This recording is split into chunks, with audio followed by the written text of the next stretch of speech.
এবং 100% স্থায়ীভাবে এই রোগ থেকে আপনি আরোগ্য লাভ করতে পারবেন।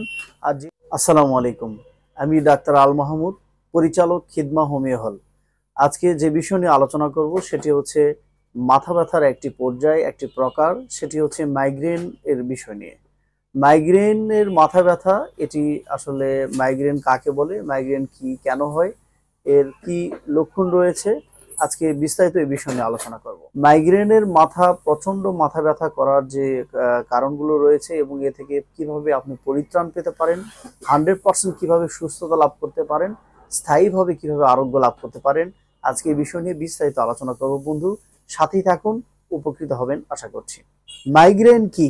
মাইগ্রেন হচ্ছে মাথার এক পাশে প্রচন্ড ত্রাস ত্রাস করে মাথা ব্যথা এবং ঝলকানির মতো মাথা ব্যথা, বিদ্যুৎ চমকানোর মতো মাথা ব্যথা, এবং এক পাশের মাথা ব্যথা হওয়া আরম্ভ করে সেটি ধীরে ধীরে ধীরে ধীরে আর এক পাশে পুরা পাশ জুড়ে ব্যথা করে।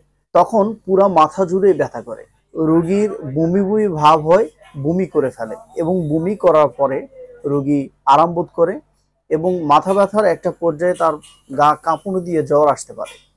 এবং মাথা ব্যথা যখন হয়, রোগী প্রলাপ বকতে থাকে, শরীর ঘেমে যেতে পারে এবং তার পেটে ট্রাবল দেখা দিতে পারে। ডিসেন্ট্রি পর্যন্ত এই রোগীদের লক্ষ্য করা যায়। চোখে ঝাপসা দেখে এবং এই মাইগ্রেনের মাথা ব্যথার কারণে তাদের ব্রেন স্ট্রোক পর্যন্ত হতে পারে। মাথা ব্যথা কাদের বেশি হয়? মাইগ্রেনের মাথা ব্যথা কাদের বেশি হয়? প্রতি 5 জন নারীর মধ্যে একজন নারীর মাইগ্রেনের মাথা ব্যথা হয় এবং প্রতি 15 জন পুরুষের মধ্যে একজন পুরুষের মাইগ্রেনের মাথা ব্যথা দেখা দেয়। এটি 10 এজ থেকে শুরু করে অ্যাডাল্ট পর্যন্ত রোগীদের বেশি লক্ষ্য করা যায় মাইগ্রেনের রোগী। এটি ওল্ড স্টেজ বা মিডল স্টেজে যারা অবস্থান করছে, যে এজে, তাদের কিন্তু এটি আমরা আমাদের চেম্বারে যে রোগীগুলো আসে এই বয়সে কিন্তু কম লক্ষ্য করা যায়, বা এটি জরিপে এসেছে যে ওল্ড স্টেজে বা মিডল স্টেজে যারা রয়েছে, মধ্য বয়সী বা যারা বৃদ্ধ হয়েছে, তাদের মধ্যে এটি কম পরিলক্ষিত হয়। তবে যারা স্কুলগামী ছাত্রছাত্রী, এই বয়স থেকে শুরু করে অ্যাডাল্ট হয়েছে, তাদের ক্ষেত্রে কিন্তু এটি বেশি লক্ষ্য করা যায়। মাথা ব্যথার এই মাইগ্রেন পর্যায়ে যে যে লক্ষণগুলো পরিলক্ষিত হয়, যে সিমটমগুলো দেখা যায়, সেটি নিয়ে এখন আলোচনা করলাম। এখন আলোচনা করব মাইগ্রেনের কি কি কজ রয়েছে, কি কি কারণ রয়েছে সে সম্পর্কে। মাইগ্রেন হওয়ার বেশ কিছু কারণ রয়েছে, যেমন অতিরিক্ত মদ্যপান করার কারণে মাইগ্রেন দেখা দিতে পারে। মাথায় একটু ব্যথা করেছে তখনই ব্যথানাশক ঔষধ, নাপা বা বিভিন্ন প্যারাসিটামল গ্রুপের মেডিসিন, কিটোরোলাক গ্রুপের মেডিসিন, এই পেন কিলারগুলি অনেক বেশি খাওয়ার কারণে মাথা ব্যথাটা চাপা পড়ে গিয়েছে এবং এই মাথা ব্যথাটি পুরাতন হয়ে গিয়েছে। একটা পর্যায়ে এই মাথা ব্যথা তার ক্রনিক আকার ধারণ করে এবং তখনই মাইগ্রেন রোগে আকার ধারণ করে। মাথায় কোনো ইনজুরি হয়েছে, মাথায় কোনো আঘাত লেগেছে, সেটি আঘাত লাগার কারণে চিকিৎসকের শরণাপন্ন না হয়ে হর হামেশে মুড়ি মুরগির মতো আপনি ফার্মেসি থেকে কিটোরোলাক গ্রুপের মেডিসিন বা নানান যে অ্যান্টিবায়োটিক বা পেন কিলার, এগুলি আপনি চিকিৎসকের শরণাপন্ন না হয়ে খেয়েছেন বা অনেক বেশি পরিমাণে খেয়ে ফেলেছেন, তখন কিন্তু এটি পুরাতন হয়ে গেলে এই রোগ পরামর্শ ছাড়া ডাক্তারের, তখন আপনার মাইগ্রেন আকার ধারণ করতে পারে। এজন্য উচিত হবে চিকিৎসকের শরণাপন্ন হয়ে যে কোনো ওষুধ সেবন করা এবং ব্যথানাশক ঔষধ থেকে বিরত থাকুন।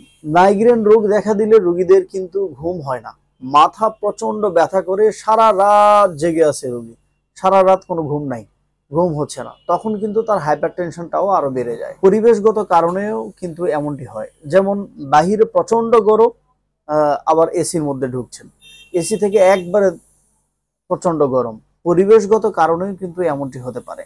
যে পরিবেশে আপনি কখনো কাজ করেননি বা বিভিন্ন শিফটিং এ যারা কাজ করেন, হয়তো আগে কখনো রাত্রিবেলা রাত জেগে কাজ করেননি, এখন আপনার এমন শিফটে কাজ পড়েছে যে রাত্রি জাগরণ করতে হচ্ছে, রাত জাগতে হচ্ছে যে কোনো ভাবেই হোক, তখন কিন্তু আপনার এই মাইগ্রেনের সমস্যা দেখা দিতে পারে। আবার অনেক বেশি আলোর মধ্যে আপনাকে থাকতে হচ্ছে, তখন কিন্তু আপনার এই সমস্যা দেখা দিতে পারে।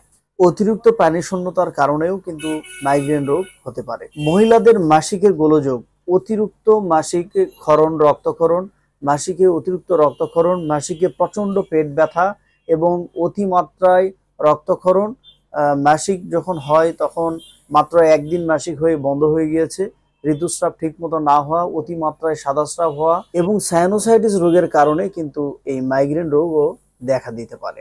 যাদের নাকের পলিপাস রয়েছে এবং ব্রেন টিউমারে যারা আক্রান্ত হয়েছেন তাদের মাইগ্রেনের ব্যথা বা এমনিতেই মাথা ব্যথা করতে পারে। এই সমস্যা দেখা দিলে মেজাজ একেবারেই খিটখিটে হয়ে যায়, কাউকে ভালো লাগে না, বিরক্ত লাগে, রোগী অনেক রেগে যেতে দেখা দেয়। ব্রেন স্ট্রোক করার কারণে ব্রেনে যদি রক্তক্ষরণ হয় বা ব্রেনে যদি রক্ত চলাচল সঠিকভাবে করতে না পারে, তখন সেখানে মাথা ব্যথা করে। মাথা ব্যথা থেকে একটা পর্যায়ে ক্রনিক হয়ে গেলে সেটি মাইগ্রেনের আকারও ধারণ করতে পারে। বন্ধুরা, এতক্ষণ আলোচনা করলাম মাইগ্রেন রোগ কেন হয় এবং মাইগ্রেন রোগের কি কি লক্ষণ রয়েছে। এখন আলোচনা করব এখান থেকে আপনি কিভাবে সুস্থ হতে পারেন। এখান থেকে আপনি সুস্থ হতে চাইলে হোমিওপ্যাথি চিকিৎসা নিন। হোমিওপ্যাথি চিকিৎসায় এটি ভালো মানের ওষুধ রয়েছে, চিকিৎসা নিলে আপনি এই রোগ থেকে পরিপূর্ণ সুস্থতা লাভ করবেন এবং 100% স্থায়ীভাবে এই রোগ থেকে আপনি আরোগ্য লাভ করতে পারবেন। আর যে যে কারণগুলো বললাম এই কারণগুলো অবশ্যই আপনি মেনে চলবেন, ইনশাল্লাহ আপনি মাইগ্রেন রোগ থেকে পরিপূর্ণ আরোগ্য লাভ করবেন। আর আগামীতে মাইগ্রেন রোগ দেখা দিলে হোমিওপ্যাথিতে কি কি চমৎকার ওষুধ রয়েছে সে বিষয় নিয়ে আলোচনা করা হবে। সুতরাং এই বিষয়ে জানতে হলে আমাদের চ্যানেলটি সাবস্ক্রাইব করে সাথেই থাকুন। ভালো থাকুন, সুস্থ থাকুন। আসসালামু আলাইকুম।